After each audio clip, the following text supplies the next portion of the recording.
Bienvenidos.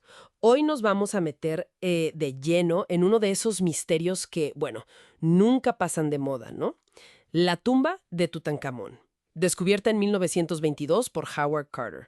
Un momento, pues, estelar para la arqueología, sin duda. Pero, ojo, no estamos aquí solo para recordar el hallazgo. La idea es examinar a fondo eso de la famosa maldición de Tutankamón.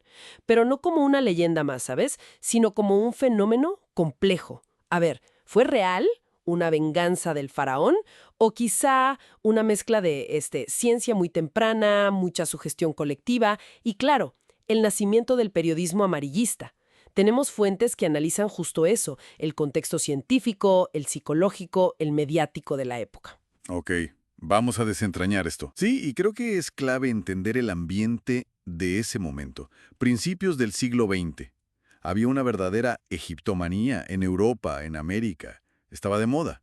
Y no hay que olvidar que se venía saliendo de la Primera Guerra Mundial. Un momento, pues, fértil para el misterio, ¿no? Para el espiritismo, que también estaba muy fuerte. Exacto, y en ese escenario tan particular cae la noticia, la muerte de Lord Carnarvon. Él fue quien financió la excavación y muere en abril de 1923. La causa oficial, la que se dio, fue neumonía, al parecer por una picadura de mosquito que se le infectó allá en el Cairo. Suena, pues, bastante normal, ¿no? Pero la prensa no lo vio así para nada. Uf, inmediatamente conectaron todo. O sea, inventaron las conexiones, más bien. Empezaron a circular unas historias que si una cobra mató al canario de Carter justo el día que abrieron la tumba, que si hubo un apagón general en el Cairo justo cuando Carnarvon murió. Imagínate, y hasta que su perro, allá en Inglaterra, aulló y cayó muerto en el mismo instante. Es que parece de película. Totalmente. Y lo fascinante aquí es ver cómo se fue armando esa narrativa, ¿no? La lista de supuestas víctimas fue creciendo. Se mencionó a Arthur Mace, del equipo, a George J. Gould, un millonario que visitó la tumba, a Richard Bethel, que era secretario de Carter. Pero si analizas los datos fríamente, pues muchas muertes fueron años después, o por causas que no tenían nada que ver, vamos, coincidencias, exageraciones, atribuciones muy forzadas. Pero, claro, perfectas para la prensa. Claro, alimentaban la historia. Pero, a ver, frente a tanta superstición, digamos, hubo intentos de buscar explicaciones más, pues, más racionales. Aquí es donde se pone muy interesante, ¿no? Empezó a surgir la teoría de los patógenos. Hongos, bacterias, algo peligroso que habría estado sellado por milenios en la tumba y afectó a los que entraron. Suena lógico hasta cierto punto. Sí, era una idea atractiva en ese momento. Sonaba científica, verosímil para la época. Pero la verdad es que nunca se pudo comprobar científicamente. No hay evidencia sólida. Si conectamos esto con el panorama general, yo creo que las explicaciones más probables apuntan a otra cosa, algo menos tangible, pero igual de fuerte: la sugestión. La psicología de masas. Piensa en la atmósfera de miedo que ya se había creado. La gente entraba, predispuesta, esperando que algo pasara. Eso por sí solo puede generar síntomas o agravar problemas de salud por puro estrés, por miedo. Y además, tenías figuras como Arthur Conan Doyle, el creador de Sherlock Holmes, que era un convencido del espiritismo.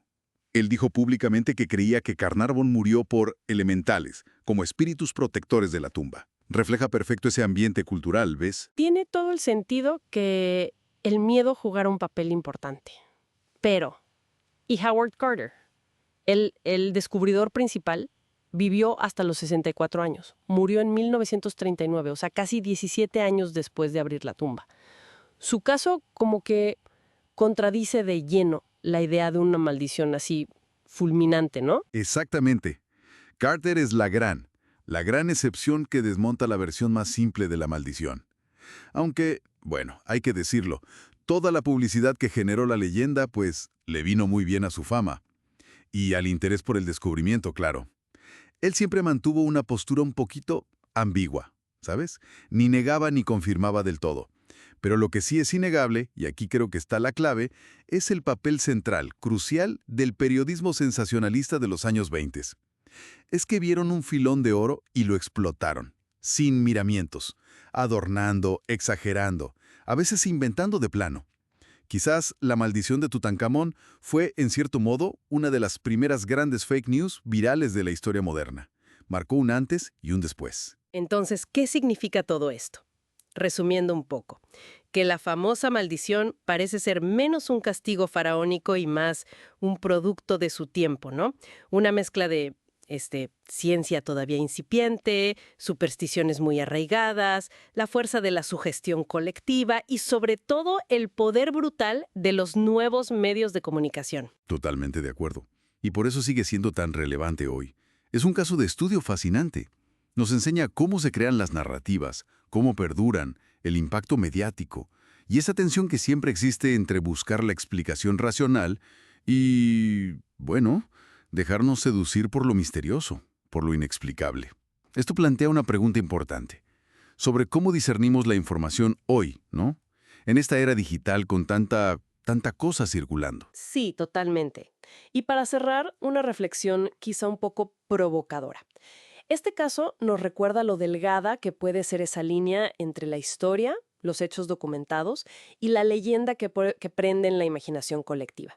Y cómo las ansiedades de una época, sus creencias, sus herramientas, como la prensa de los años 20, pueden dar forma a una historia que nos sigue atrapando un siglo después. Nos deja pensando, ¿qué maldiciones modernas estarán creando nuestros propios medios, nuestros miedos colectivos actuales? Buena pregunta para reflexionar.